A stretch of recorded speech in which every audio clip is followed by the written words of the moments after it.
আসসালামু আলাইকুম রহমতুল্লাহ। আমি মুফতি আব্দুস সালাম, সম্পাদক কার্য জমিয়ত ওলামা। অত্যন্ত দুঃখের সঙ্গে জানানো যাচ্ছে যে আজ রাত 10টা নাগাদ মুফতি লিয়াকত সাহেব কাসেমি আলিয়ার, তিনি গেস্ট প্রফেসর ছিলেন এবং ইমারতে শরিয়া কাজী হিসাবে দীর্ঘ 30 বছর কাজ করেছেন। তিনি আজ রাত 10টায় ইন্তেকাল করেছেন। সকলের কাছে আমরা তার মাগফিরাতের দোয়া চাইব।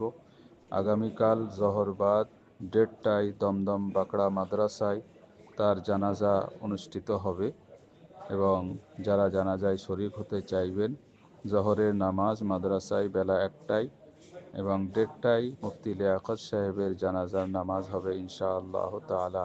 প্রত্যেকেই নিজ নিজ জায়গায় তার রোহের মাগফিরাত আল্লাহ পাকের পক্ষ থেকে, তার শান্তি, আত্মার শান্তি কামনা করবেন, যাতে তিনি, তার আত্মীয় স্বজন সকলেই শান্তি এবং তাসাল্লি পান।